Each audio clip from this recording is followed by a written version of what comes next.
énormément travaillé. Est-ce que c'est long ou pas, 6 ans d'études au final? Ouais, je vais me permettre de répondre parce que je viens de commencer ma thèse et que j'ai fait 6 ans de pharmacie avant. Il y a des moments en fait où c'est long, on va pas se mentir, il y a des moments où tu rentres le soir, tu es fatigué, tu as passé une journée à bosser tes examens, à passer des examens, à avoir des journées de cours. Des fois c'est long, mais au final, ce qui est intéressant quand on sort du lycée, quand on va à l'université, c'est qu'on fait en fait que ce qu'on aime. Donc forcément, si tu fais que des matières que tu aimes, même si des fois c'est un peu chiant parce que tu peux être fatigué ou tu peux pas avoir le moral, en fait tu fais que ce que tu aimes et donc du coup bah ça passe. C'est pas si long au final. Et on remarque, et je pense que les autres le diront comme moi, 6 ans, 5 à 6 ans, ça passe extrêmement vite. Ça paraît long mais pas tant que ça. Quand tu travailles, le travail c'est juste le nom en fait. Tu fais ce que tu aimes. Pour toi, c'est pas comme si tu travaillais, c'est comme si tu allais t'amuser à l'école en fait. C'est exactement ça. Tout ce que tu fais, tu aimes, donc tout peut paraître très très long quand tu t'ennuies. Si tu fais une matière que tu n'aimes pas, une école d'ingé que tu n'aimes pas, une université que tu n'aimes pas, ça va pas. En an, ça paraîtra très très long. Donc si tu n'aimes pas quelque chose, bascule. Si tu l'aimes, continue et tu ne verras pas le temps passer. Est-ce que pour ceux qui ont fait des classes prépa, vous les conseillerez aujourd'hui si on souhaite intégrer une école d'ingé Alors, on va pas se mentir, la prépa c'est dur. C'est dur, c'est que les 2 ans de prépa qui sont durs en fait. Dès que tu finis ta prépa et que tu entres en école d'ingé, tout le reste paraît plus simple. Tu as tellement galéré pendant 2 ans que tout le reste de ta vie paraîtra plus simple en fait. Donc c'est un cap à passer en fait. Enfin c'est dur, c'est pas si dur que ça parce qu'il y en a qui arrivent. Si j'ai pu arriver, c'est que tout le monde peut arriver donc. une fois que quand tu rentras, en fait c'est pas si dur que ça change juste du lycée en fait. C'est un rythme différent, on te demande plus de choses. Mais sinon, si tu aimes les matières, c'est pareil. Tu aimeras ce que tu fais, tu révises comme il faut le réviser et ça passera très vite. Une fois que tu as fait ça, dis-toi que tout le reste sera plus simple. Ton école d'ingé sera plus simple, ton travail sera plus simple. Voilà. C'est ça la prépa en fait. Je fais quasiment tous les salons de l'étudiant, etc. Donc c'est des questions auxquelles on est amené à répondre assez souvent. La manière dont je présente les choses en règle générale, c'est de dire que aujourd'hui, il y a plus de places en école d'ingénieur qui offre un prépa que d'élèves en classe préparatoire. C'est-à-dire que la prépa, c'est dur, c'est un système qui permet de sélectionner les gens. Donc si vous allez en classe prépa, il faut quand même suivre et réussir, mais après vous avez quasiment garanti dans une école d'ingénieur, et comme une diversité après, que vous pourrez choisir l'école d'ingénieur. Vous aurez le choix en fonction de l'école d'ingénieur qui correspond à votre niveau. Donc, quelque part, il n'y a pas être déçu ni rien, il faut donner le maximum de vous-même et vous aurez ce qui vous correspond. Et après, il y a tellement de variétés que vous pouvez trouver quelque chose qui peut vous plaire.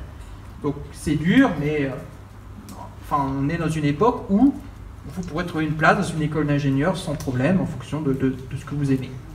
L'important c'est vraiment de trouver quelque chose qui vous plaît. Il ne faut pas partir dans une voie, dire je vais à la fac pour aller à la fac. Il faut vraiment partir en ayant une idée de ce que vous voulez faire, de ce qui peut vous plaire.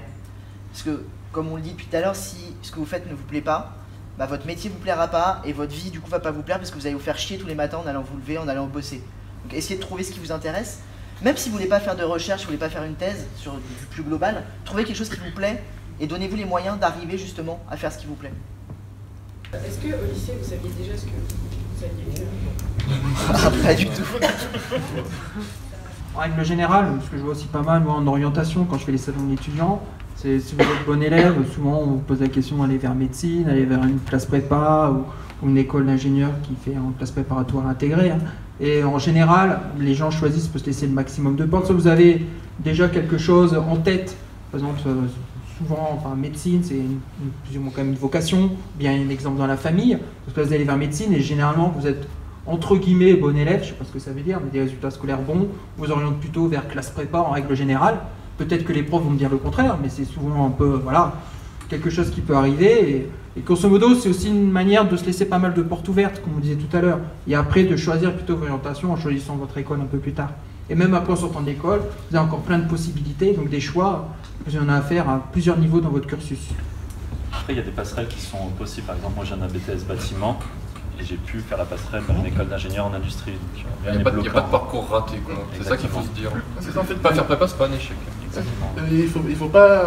Il n'est pas trop tard pour changer. Tu peux commencer médecine, faire première année de médecine, passer ça passe pas, deuxième année ça passe pas. C'est pas grave, tu peux repasser, changer de domaine, aller en chimie, informatique, ou tu peux commencer par l'informatique et après repasser en médecine. C'est pas grave de se tromper. On peut vous demander à 18 ans de choisir le reste de votre vie comme ça et que d'un coup vous ayez la bonne réponse. C'est pas grave, vous essayez des trucs. Vous essayez, ça marche pas, tant pis, vous passez et voilà. À la fin de votre thèse, Vous faites quoi exactement comme travail? Enfin, vous allez dans quel type d'entreprise? Est-ce que c'est facile de trouver du travail ou pas? Oui, a fortiori, quand on est docteur, on a quand même un niveau d'études qui est assez important. Donc, les types de travail, déjà, ça va être soit dans la recherche, donc enseignant-chercheur comme Jérémy ou moi, par exemple, c'est-à-dire trouver un poste dans une université, une école d'ingénieur. Et donc là, le métier, c'est faire à la fois de l'enseignement et de la recherche, ou même plus l'un que l'autre, ça dépend. Et après, on peut aussi aller dans le privé, et donc là, on peut être recruté comme ingénieur recherche et développement. Et donc là, ça va être des postes d'ingénieur où on ne va pas vous demander simplement de manager une équipe, d'être un ingénieur pour l'entreprise, mais aussi de faire de l'innovation en fait, dans l'entreprise. Et donc ça, c'est des profils qui sont de plus en plus recherchés, je pense, en France. Encore plus à l'étranger, je pense qu'en France d'ailleurs même. En France, il y avait quand même une petite réticence, parce qu'on n'a pas assez d'ingénieurs en France. Donc entre un ingénieur qui a un doctorat, un ingénieur tout court, on va prendre celui qu'on va pouvoir peut-être recruter le plus facilement et puis payer le moins cher. C'est un peu brutal de dire ça, mais c'est un peu le problème qu'on peut rencontrer. Mais de plus en plus, quand même, on estime de plus en plus le métier de recherche et développement en France. Une thèse, c'est entre grosso modo 1006, 1007, ça peut monter jusqu'à peut-être 2000 euros. En net. En net, hein, je parle en lecture en net. Après, enseignant-chercheur, ça commence à 2000 et quelques. Ça monte dans les premières catégories jusqu'à 3000, on va dire. Et après, quand on passe à un autre diplôme, qu'on devient vraiment prof, on redémarre à 3000 et ça monte jusqu'à 5-6 000 maximum, je pense. C'est sûr qu'au final, vous gagnerez moins que si vous allez dans le privé, dans une boîte bien payée. Et encore que, maintenant, dans des privés, il faut se négocier, il faut se vendre, quoi. Typiquement, moi, quand j'avais fini ma thèse, j'avais des propositions de différents industriels, en France ou à l'étranger. J'ai choisi, moi, d'être enseignant-chercheur, grosso modo avec un salaire 2 fois moins qu'on m'avait proposé. Mais après, comme on a dit, c'est pas quand même tout à fait la même chose, que ce soit en termes de pression. Aussi dans l'industrie, on peut avoir plus de pression que ce qu'on peut avoir nous aussi à l'école des mines, et dans la recherche en général. Et après, pas les mêmes contraintes. À partir d'un certain niveau dans l'industrie, on vous demande de déménager tous les 2 ans, etc., dans une mobilité à l'échelle nationale et internationale. Et après, je dirais que c'est presque un projet de vie. En fonction de votre projet de famille, etc., généralement, on n'est pas tout seul, on est 2.